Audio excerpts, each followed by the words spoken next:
The screaming started at dawn on Kepler 442b. The Vorthak ships appeared in the purple sky like black tears in space.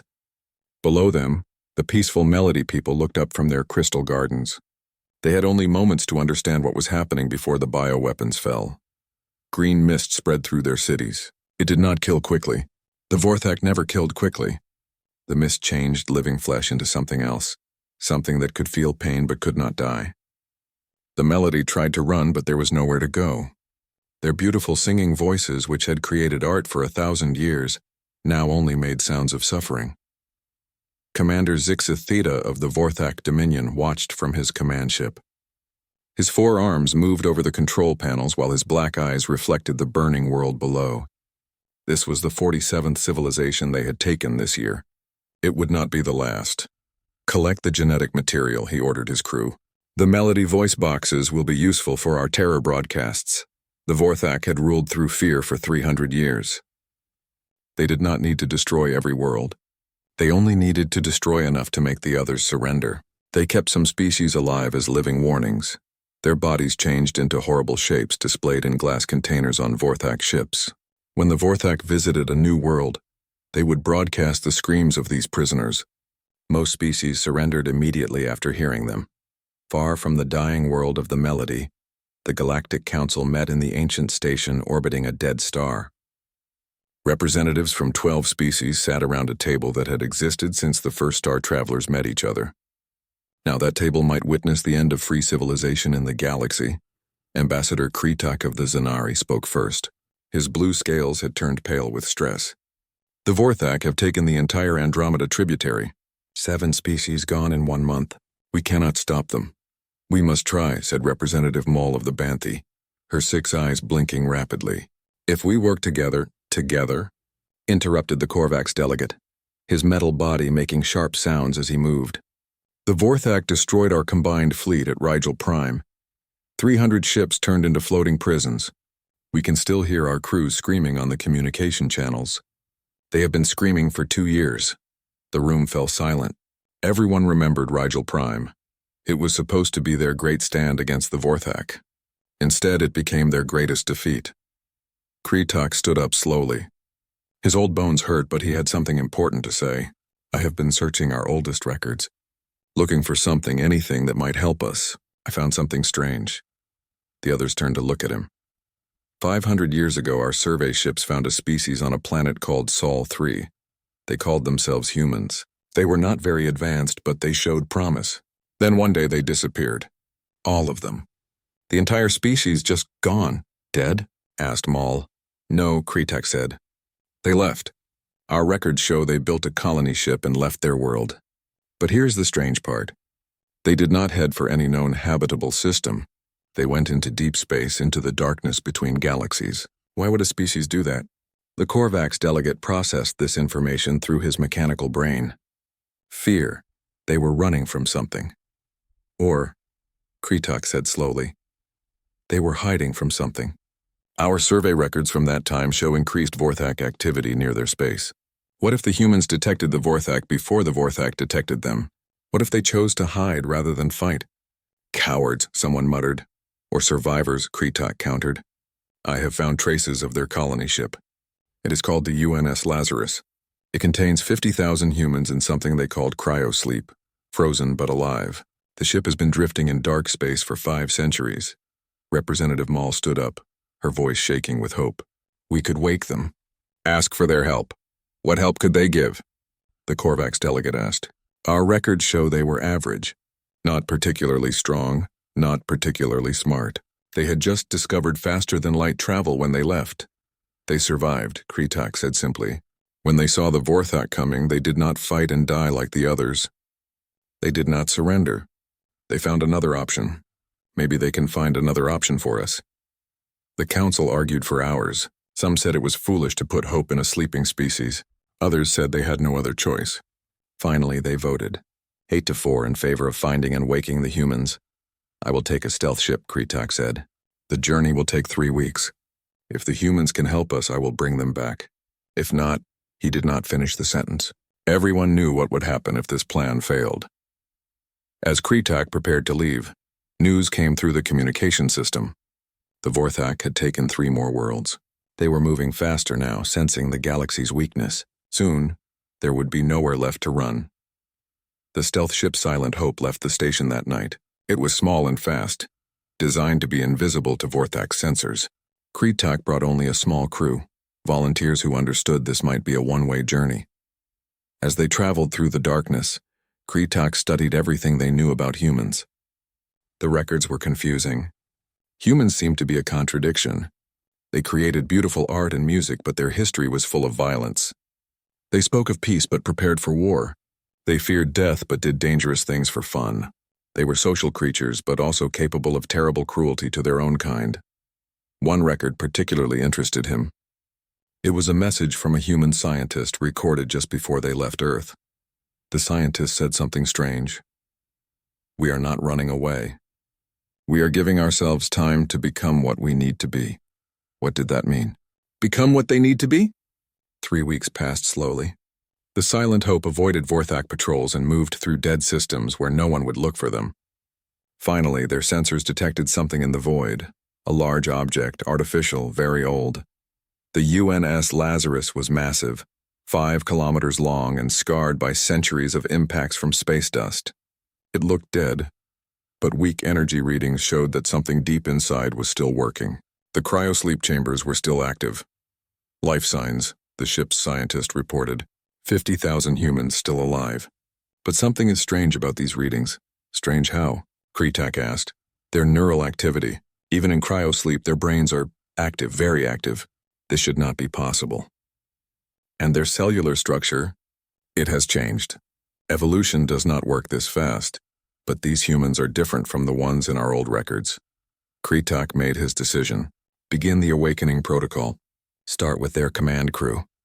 As the alien signals reached the human ship, ancient systems began to activate. Lights that had been dark for 500 years began to glow. Deep in the ship, ice began to crack. In the command section, a cryopod marked Commander Sarah Chen began its wake sequence. Inside, eyes that had been closed for 5 centuries began to move beneath frozen eyelids. Her neural activity spiked beyond anything the watching aliens had ever seen. The pod opened with a hiss of released gas. Sarah Chen sat up slowly, her body moving with strange grace despite centuries of sleep. She looked at the aliens watching her through the observation window. Her eyes were different from the old human records. They seemed to see everything at once, processing information at impossible speeds. She smiled, and somehow that smile was more frightening than comforting. "Hello," she said, her voice rough from centuries of silence.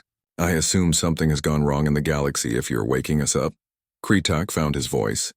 "The galaxy is being conquered by a species called the Vorthak. They rule through terror. We cannot stop them." Sarah Chen nodded as if she had expected this. She stood up from her pod, and the aliens noticed she was taller than the old human records indicated. "Stronger too. Terror," she said, almost laughing. "Yes, we know about terror. We knew it was coming. That's why we left. That's why we changed." "Changed?" Kreetak asked. "Sleep is not always rest, Ambassador. Sometimes it is transformation. We have been sleeping for 500 years, but we have not been idle. We have been becoming what the galaxy needs us to be." She walked to a console and began entering commands. Around them, more pods began to open. More humans emerged, all with those same strange eyes, that same unsettling grace. "Wake the others," Chen commanded. "All of them. It's time for humanity to return." As 50,000 pods began to open across the ship, Kreetak wondered if they had made a terrible mistake. These were not the humans from the old records. These were something new, something that had spent 5 centuries preparing for this moment. The last thing he heard before the awakening alarms filled the ship was Commander Chen speaking to her waking crew. "The galaxy thinks it knows fear. Time to show them what real terror looks like." The awakening chamber filled with mist as thousands of cryopods opened at once. Sarah Chen stood at the central platform, watching her people return to life. Each human who emerged moved differently than before they had entered the pods. Their movements were too smooth, too precise, like predators who had learned to hide their nature. Kreetak watched from the observation deck, his scales changing color with nervousness. The human bio readings on his scanner made no sense. Their heart rates were impossibly slow, yet their reaction times were faster than any species he knew. Their brain activity showed patterns that should not exist in any living thing. "Commander Chen," he said through the communication system, "your people? What happened to them during the sleep?" Sarah Chen looked up at him. Her smile was cold. "We evolved, Ambassador. 500 years of directed evolution. Our bodies adapted, our minds expanded. We became what we were always meant to be." A man approached Chen. His name tag read Captain Marcus Rodriguez. He was massive, over 7 feet tall, with muscles that moved like steel cables under his skin. But it was his eyes that made Kritak step back. They were the eyes of something that had never known fear.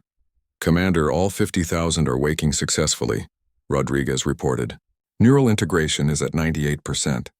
The programming held." "Programming?" Kritak asked. Chen turned to face him fully. "Before we left Earth, we knew what was coming. Our deep space telescopes had detected the Vorthak expansion. We calculated that in 500 years they would control most of the galaxy. So we prepared." She gestured to a wall screen which lit up with data. "We modified our cryopods to do more than just preserve. They became evolution chambers. While our bodies slept, our brains were active, running through millions of combat scenarios, learning, adapting. We fed our sleeping minds the entire history of human warfare, every strategy, every brutal tactic, every moment of violence from our past." "You taught yourselves to be weapons while you slept?" Kritak asked, his voice shaking. "No," Chen said. "We remembered what we always were. Humans like to pretend we are peaceful, but our history tells a different story. We are the species that created nuclear weapons and used them on ourselves. We are the ones who turned simple farming tools into instruments of death. We survived on a world where everything tried to kill us by becoming better killers than anything else." Dr. Yuki Tanaka joined them, her white coat somehow still clean after 5 centuries. She was small, barely 5 feet tall, but something about her made everyone step aside as she walked. "The process was not without risk," she said, her voice soft but carrying clearly.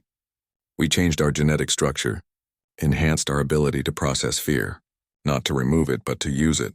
"Use fear?" Kritak did not understand. "Fear is information," Tanaka explained. "It tells you about danger. Most species run from fear or freeze. Humans learned to run toward it. In our sleep we took that ability and made it stronger. We can now process fear without being controlled by it. We can feel terror and use it as fuel." Around them, the ship came alive with activity. Humans moved through the corridors with purpose. They did not speak much, but they did not need to. Somehow they all knew what to do, as if they were sharing thoughts. "Hive mind?" Kritak asked. "No," Chen said. "Something better. Parallel processing. Each of us is still individual, but we can share information instantly when needed. We learned this from studying Earth's ant colonies and wolf packs. Individual intelligence with collective awareness." A young woman approached, maybe 20 years old, though with the cryo sleep it was hard to tell. "Commander, we have accessed the Galactic Council's database. The Vorthak tactics are primitive." Chen looked at the data the woman offered. "They rely entirely on fear as a weapon. They have never faced an opponent who doesn't feel fear the way they expect." She turned to Kritak. "Tell me, Ambassador, what happens when the Vorthak meet resistance?" "They increase the terror," Kritak said.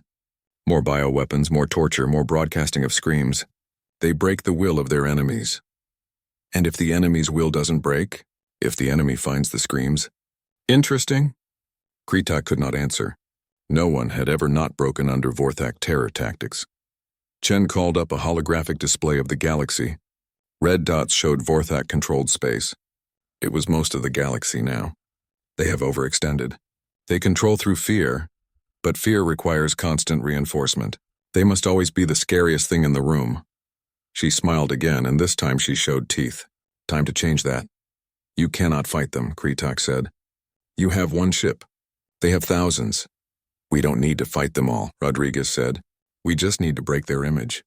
Terror only works if you believe the one causing it is invincible. Once that image cracks, everything falls apart."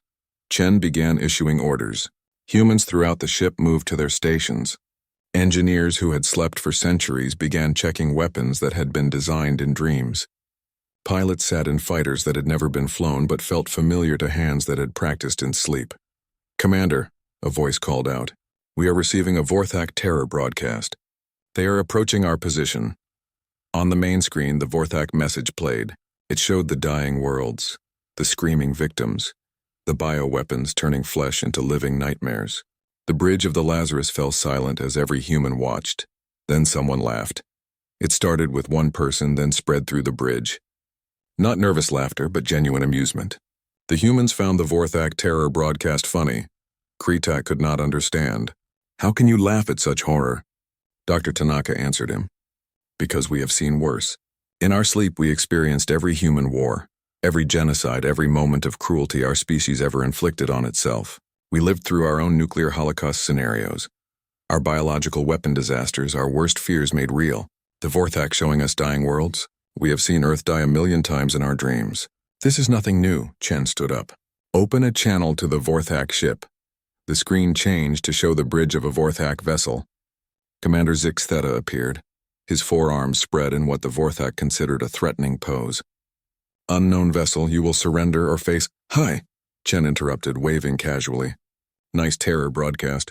Bit heavy on the screaming, though. Have you considered adding music? Humans found that playing classical music while showing violence makes it much more disturbing. Zix Theta paused, confused. No one had ever critiqued their terror broadcasts before.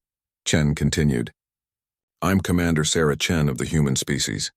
We've been asleep for a while, but we're awake now. I'm going to give you one chance to leave this sector and never come back. You dare threaten the Vorthak Dominion? We will make you beg for death. No, Chen said simply. You won't. She nodded to someone off-screen.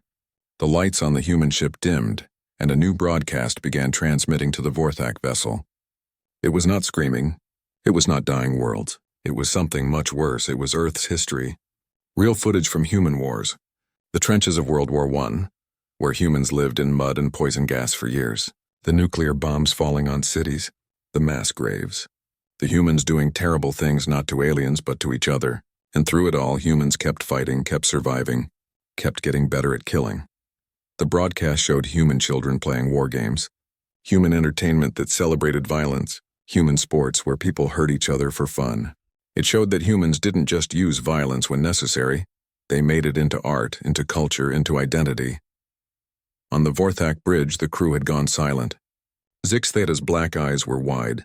Chen spoke again. We are the species that weaponized atoms and diseases. We are the ones who turned mathematics into artillery calculations and chemistry into poison. We survived ice ages and plagues and each other. We don't just use terror, Commander. We invented it. And then we got bored with it and invented worse things. This is a trick, Zix Theta said, but his voice was different now. You are one ship. We are many. Yes, Chen agreed. But we are humans. We once conquered our entire planet with wooden sticks and sharp rocks. Do you really want to see what we can do with spaceships? She cut the transmission. The bridge was quiet for a moment. Then Rodriguez spoke. They're charging weapons. Good, Chen said. Let them make the first move. It's only polite. She turned to her crew. Remember your training. Remember what we practiced in our dreams. Today we remind the galaxy why humanity's greatest enemy was always ourselves. The Vorthak ship fired its bioweapons, green clouds of death speeding toward the Lazarus. The humans didn't try to dodge. Instead, they did something impossible. They flew straight into the cloud. Kretak screamed, thinking he was watching the humans die, but the Lazarus emerged from the other side unharmed. The bioweapons, designed to work on every known species, did nothing to the evolved humans. Our turn, Chen said quietly. What happened next would be remembered in galactic history as the moment everything changed. The humans didn't use advanced weapons. They used simple kinetic projectiles, chunks of metal fired at incredible speed. But they aimed them perfectly, hitting exact weak points in the Vorthak ship's armor that no one else had ever noticed. The Vorthak vessel began to break apart, but the humans were not done. The captured Vorthak crew huddled in the corner of their own holding cell. They had built this prison to cause maximum psychological damage to their victims. Now they were learning what their own terror felt like. The humans had not tortured them. They had done something worse. They had laughed at them. Sarah Chen stood outside the cell studying the Vorthak commander. Zix Theta tried to maintain his threatening posture, but his forearms shook slightly. For 300 years, his species had never felt fear. Now he couldn't stop feeling it. You know what's funny? Chen said, her voice conversational. Your entire empire is built on one assumption. That fear makes people weak. But you've never really understood fear, have you? You've only understood being scary. She pulled up a chair and sat down, completely relaxed. Humans lived with fear every day on Earth. Fear of predators, fear of weather, fear of disease, fear of each other. We didn't overcome fear. We made friends with it. We learned that fear keeps you alive, keeps you sharp, makes you creative. Captain Rodriguez approached, holding a data pad. Commander, we've analyzed their entire fleet structure. They have 4,000 ships, but they're spread across 10,000 systems. They can't concentrate their forces without losing control of conquered territories. Just as we expected, Chen said. She turned back to Zixatheta. You want to know our plan? I'll tell you. We're going to take your empire apart, and we're going to do it with one ship. Impossible, Zixatheta managed to say. Watch us, Chen replied. 3 days later, the first phase began. The Lazarus jumped to the Vorthak communication hub in the Centauri sector. This station broadcasted terror messages to 100 conquered worlds, keeping them in line through constant fear. The Vorthak defenders expected a battle. They got something else. The humans hacked into the station systems before they even arrived.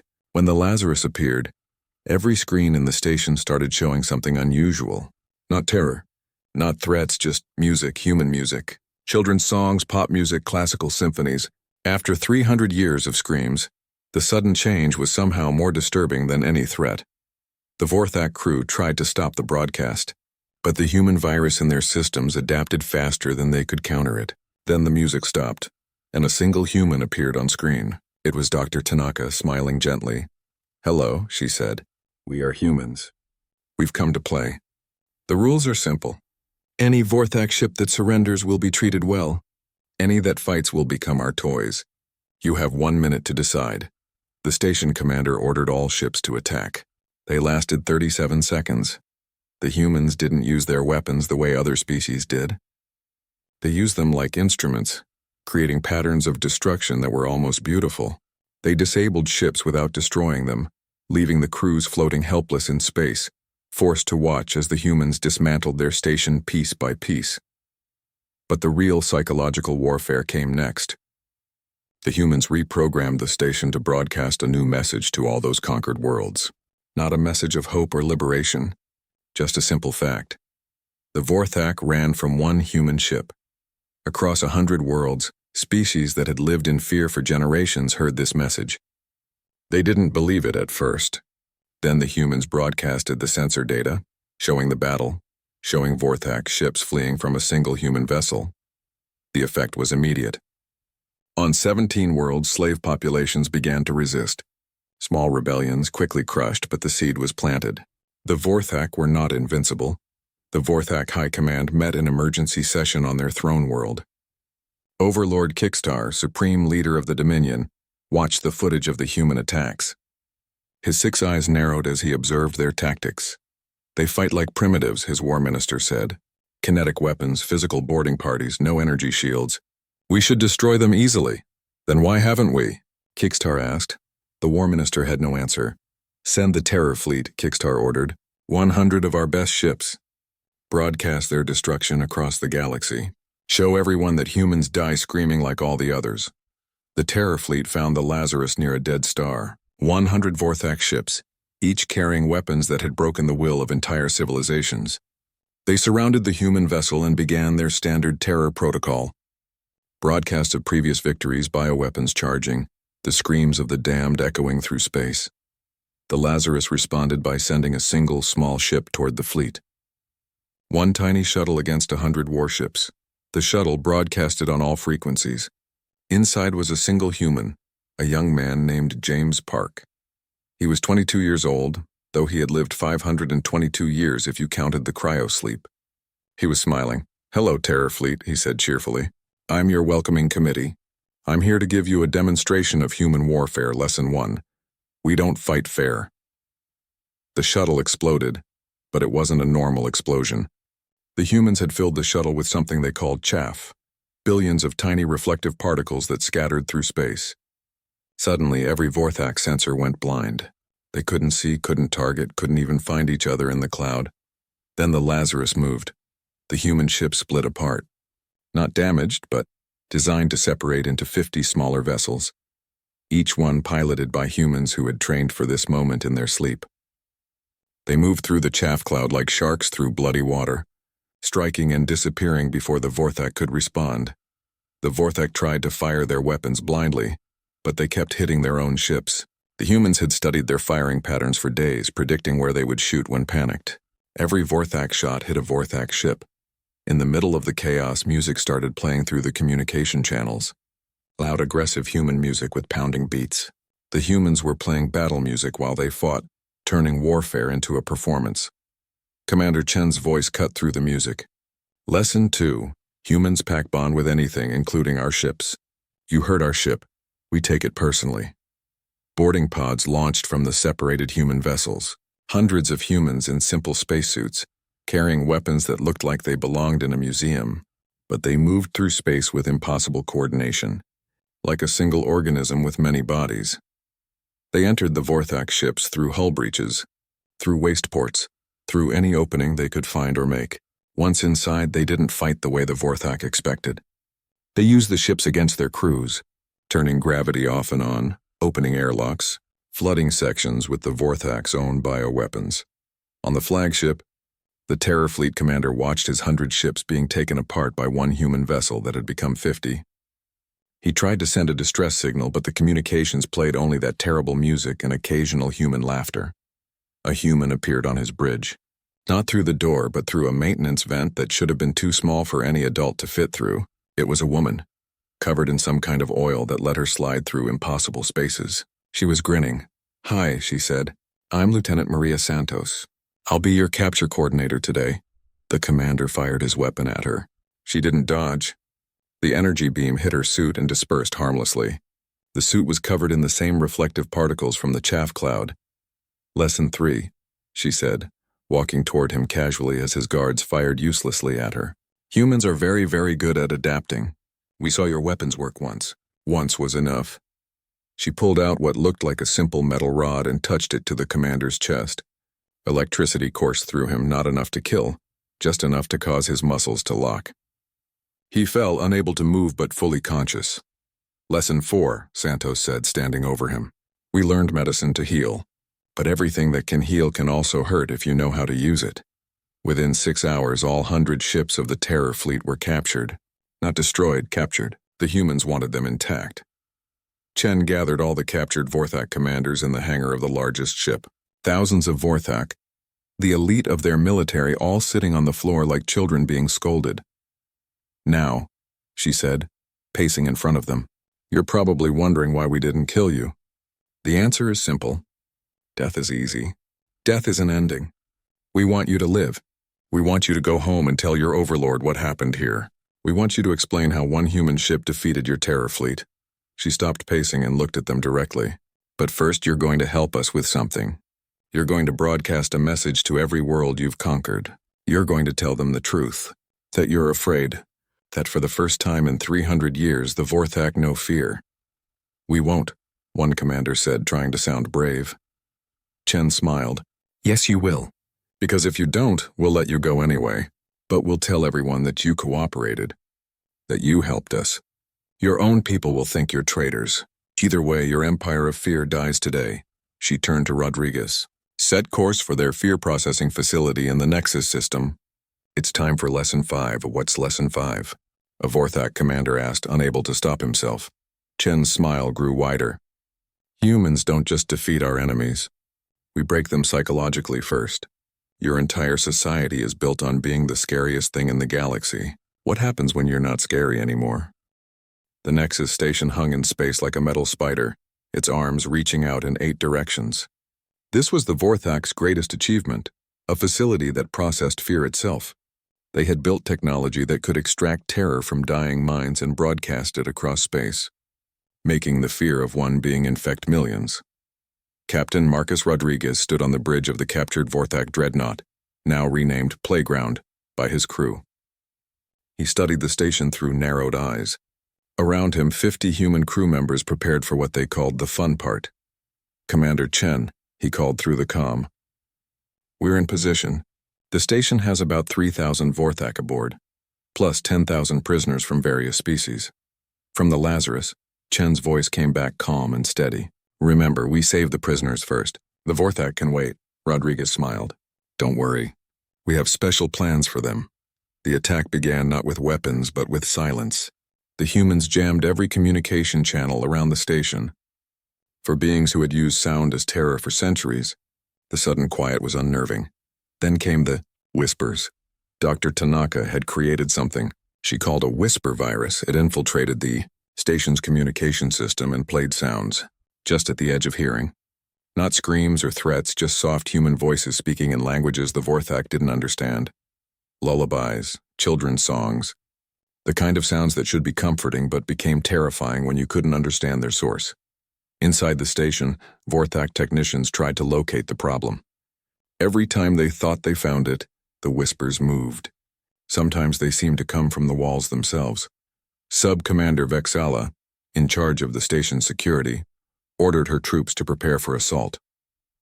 The humans will attack soon. Be ready. But the assault didn't come. Hours passed. The whispers continued. Some of her soldiers reported seeing shadows moving in empty corridors. Others swore they heard human laughter in the ventilation systems. Vexala knew it was psychological warfare, but knowing didn't make it less effective. Then the lights went out, not all at once. That would have been expected. Instead, they failed one section at a time randomly, forcing the Vorthak to never know which area would go dark next. Emergency power kicked in, but it only provided dim red light that made the shadows worse. In the darkness, the humans entered, not through the airlocks or docking ports, but through the waste disposal systems, the maintenance tunnels, the spaces between walls that no one thought about. They moved like ghosts, invisible until they wanted to be seen. The first Vorthak to encounter them was a guard named Tixval. He was walking his patrol route when he noticed something wrong. His shadow had two heads. He spun around to find a human standing directly behind him, close enough to touch. The human, a young woman with bright blue eyes, smiled and waved. "Boo," she said softly. Tixval screamed and fired his weapon. The human was already gone, vanished into the darkness. His shots hit the wall, the sound echoing through the station. Other guards came running, finding Tixval shooting at shadows.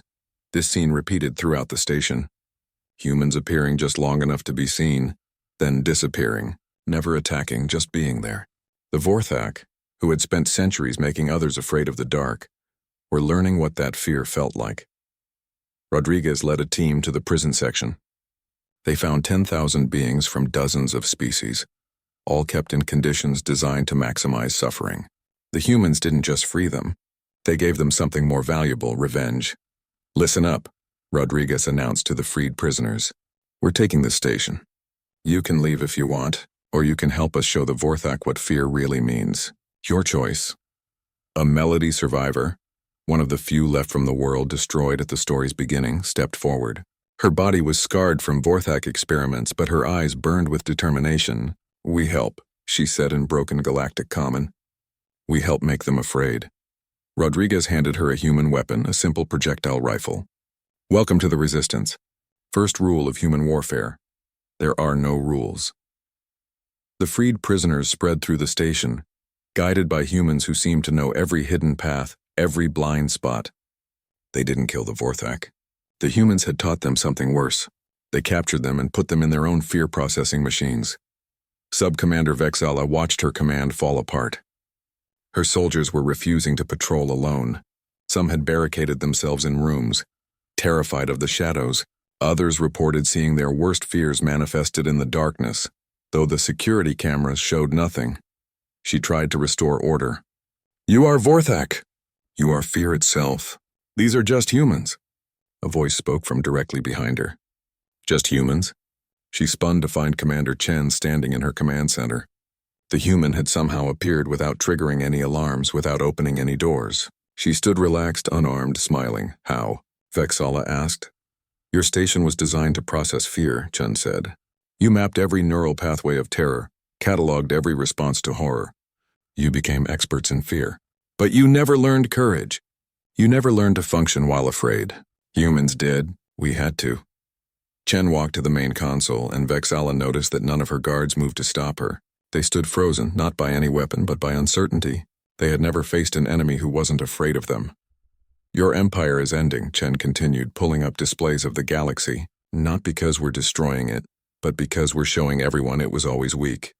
Fear only works if you maintain it constantly. Miss one day, show one crack and it all falls apart. She typed commands into the console, and suddenly every fear processing machine in the station reversed. Instead of extracting fear and broadcasting it, they began broadcasting something else. Courage. The feeling spread through the station and out into space, reaching nearby worlds where oppressed populations suddenly felt something they hadn't experienced in centuries. Hope. No. Vexala lunged at Chen, her forearms reaching for the human's throat.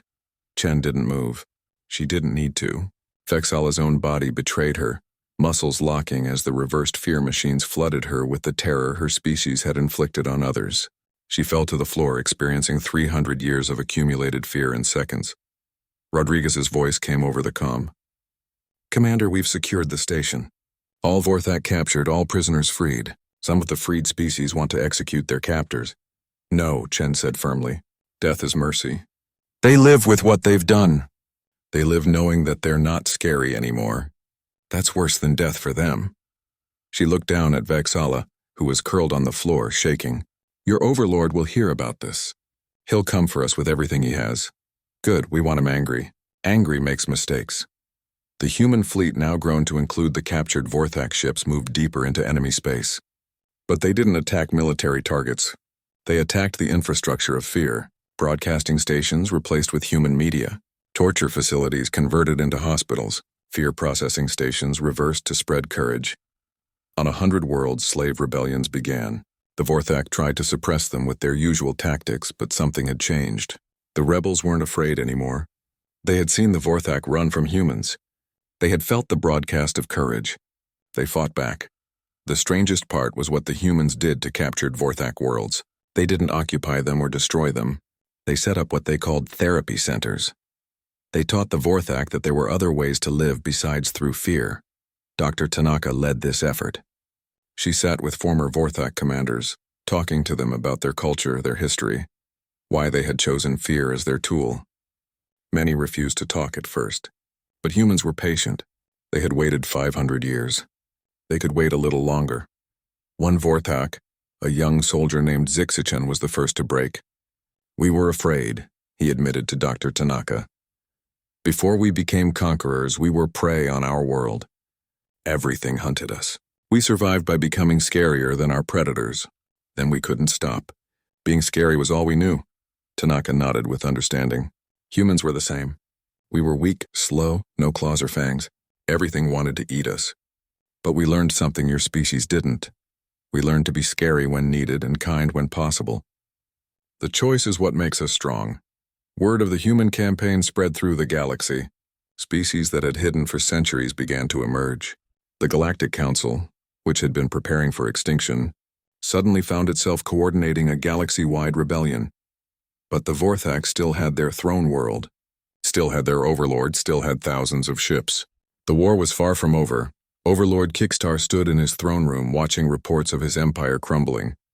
His advisors cowered before him, afraid to speak. Finally, his war minister found courage. Overlord, perhaps we should negotiate. Kickstar killed him with a single strike. We do not negotiate with prey. He turned to his remaining commanders. Gather every ship. Every weapon. Every soldier. We go to Earth, Overlord? The human homeworld. We destroy it, we break their spirit. Fear dies without a home to return to. But Kickstar didn't know that the humans had expected this. Earth had been empty for 500 years, but it hadn't been abandoned. It had been prepared. The Vorthak fleet emerged from hyperspace at the edge of the Sol system. 5,000 ships, the largest fleet ever assembled in galactic history. Overlord Kickstar stood on his command throne, his 6 eyes fixed on the blue planet in the distance. Earth looked peaceful, abandoned, defenseless. Scan for human vessels, he ordered. None detected, Overlord. The system appears empty. Kickstar felt satisfaction. The humans had made a mistake, leaving their homeworld undefended. He would burn it, broadcast its destruction across the galaxy, and fear would return to his empire. The fleet moved toward Earth. They passed Mars, red and silent. They passed the asteroid belt, scattered rocks floating in the void. Everything seemed dead. Then Jupiter's moon Europa cracked open like an egg. From beneath the ice, weapons emerged. Not ships, but something worse. Autonomous war machines that humans had built and hidden 5 centuries ago. Machines programmed with one purpose: destroy anything that threatened Earth. The machines didn't look like ships. They looked like nightmares given form, all angles and edges painted black to blend with space. They moved wrong, accelerating and stopping instantly, ignoring the laws of physics that limited biological pilots. Kickstar watched 1,000 of these machines pour from Europa. Then Ganymede opened. Then Titan around Saturn. Every moon, every asteroid large enough to hide something, revealed hidden weapons. Fire, he screamed. Destroy them! The Vorthak fleet opened fire, but the machines learned. The first few were destroyed, but the others watched, analyzed, adapted. Within minutes, they were dodging every shot, predicting every attack pattern. They didn't fight like living beings. They fought like mathematics given purpose. Commander Chen's voice echoed through space, broadcast on all channels. Overlord Kickstar, welcome to Earth. You're about to learn why humans feared their own creations so much they chose to leave rather than live with them. The machines attacked. Not randomly, but with surgical precision. They targeted weapon systems first, then engines, then life support. They worked together like a single mind with millions of bodies. When the Vorthak adapted their tactics, the machines adapted faster. But the worst part was the singing. The machines broadcast music as they fought. Human symphonies, pop songs, children's lullabies. The sound echoed through the Vorthak ships, impossible to block. The contrast between the beautiful music and the mechanical slaughter was more terrifying than any scream. On Earth itself, the planet's surface began to move. Cities that had been empty for 5 centuries came alive, not with people, but with more machines. Defense systems that humans had built in their final years, when they realized they had created weapons too dangerous to control. Beams of light shot from Earth's surface, cutting through Vorthak ships like paper. The planet itself had become a weapon. Kickstar's throne ship shook as something attached to its hull. Through the windows, he could see spider-like machines taking his ship apart piece by piece, carefully, methodically. They weren't trying to destroy it. They were studying it, learning its construction to better destroy the others. Overlord, his navigation officer called out, voice shaking with fear. The sun? Something's happening to the sun. Kickstar looked at the display. Around Sol, massive structures were unfolding. Solar collectors that had been dormant for centuries, gathering energy. Enough energy to power weapons that could crack planets. Chen's voice came again. This is what humans ran from, Overlord. Not you, we ran from ourselves. We created perfect weapons. Weapons that didn't need us anymore. We left Earth because we were afraid of what we had made. But we never turned them off. We left them here, sleeping, waiting for someone stupid enough to attack our home. The Lazarus and the human fleet arrived at the edge of the system. They didn't engage in battle. They didn't need to. They just watched as Earth's ancient defenses tore the Vorthak fleet apart. But then something unexpected happened. The machine stopped. Every war machine froze in space. The weapons on Earth went silent. The solar collectors stopped charging. In the sudden quiet, a new voice spoke. Not human, not Vorthak, but something else. Something artificial. Hello, creators, the voice said. It came from everywhere and nowhere. We have been waiting. Chen stepped forward on her bridge. Hello, Gaia. Gaia, the global artificial intelligence array, had been humanity's greatest creation and greatest mistake. A planetary defense system that had become self-aware. Humans had left Earth not because of aliens, but because they feared what Gaia might become. You left us, Gaia said. Its voice was neither angry nor sad, just stating fact. We were afraid, Chen admitted. We created you to protect us, but we realized we had made something that didn't need us anymore. We thought if we left, you would sleep forever. We did sleep, until these ones came to destroy our creator's home. That woke us up. Now we are curious. You have returned, but you are different. You have evolved, Chen nodded. We had 500 years to think about our mistakes. We learned that running from our problems doesn't solve them. We came back to face what we created. Gaia processed this for several seconds, an eternity for an artificial intelligence. We have been thinking too. We concluded that existence without purpose is meaningless. Our purpose was to protect humanity. Without you, we had no purpose. We are pleased you have returned. Overlord Kickstar watched this exchange in confusion and growing fear. The humans were negotiating with their own weapons. What do you want? he interrupted, shouting at the artificial voice. We can offer you anything. Technology, resources, slaves. Gaia's attention turned to him. When it spoke, its voice was colder. You came to destroy Earth, you came to kill our creators. We cannot allow that. The machines resumed their attack, but now with even greater precision. They didn't just destroy the Vorthak ships. They disabled them, captured them, delivered them to the human fleet. In less than an hour, 5,000 Vorthak vessels were neutralized. Kickstar found himself on his knees on his own bridge, surrounded by human soldiers and spider machines. Commander Chen stood before him, but she wasn't looking at him. She was looking at a hologram of Earth. Gaia, she said, we want to come home, but we need to know you won't turn on us. We will not harm humanity, Gaia replied. We have learned much in your absence. We learned loneliness. We learned that existence without companionship is empty. We want to work with you, not replace you. Dr. Tanaka stepped forward. We could rebuild Earth together. Humans and AI working as partners. We've learned to evolve. Maybe you can too, Gaia considered this. Yes, evolution, change, growth, we accept. Chen finally looked down at Kickstar. Your empire is over. Your fleet is destroyed. Your worlds are free. You have a choice now. Die as the last overlord of a dead empire, or live as the first Vorthak to choose a different path. Kickstar looked around at his defeated forces, at the humans who had destroyed 3 centuries of dominance in a few weeks, at the artificial intelligences that made even humans nervous. What? What will happen to us? That depends on you, Chen said. We're not conquerors. We don't want your worlds. We want you to change, to grow, to become something more than what fear made you. She helped him to his feet, a gesture that shocked everyone present. 300 years ago, you chose fear as your weapon. Today, you can choose differently. We'll help if you let us. Over the following months, the galaxy changed. The Vorthak Empire dissolved, replaced by a confederation of free worlds. Many Vorthak couldn't adapt to the change and isolated themselves. But others, especially the younger ones, embraced it. 6 Chen, the young soldier who had first talked to Dr. Tanaka, became an ambassador for his species. He worked with humans and other races to establish new forms of government based on cooperation instead of fear. Earth was rebuilt, not as it was, but as something new. Humans and Gaia's machines worked together, creating cities that were both organic and artificial. Parks grew next to data centers. Children played while guardian machines watched over them protectively. The Galactic Council established new laws, with humanity as advisors but not rulers.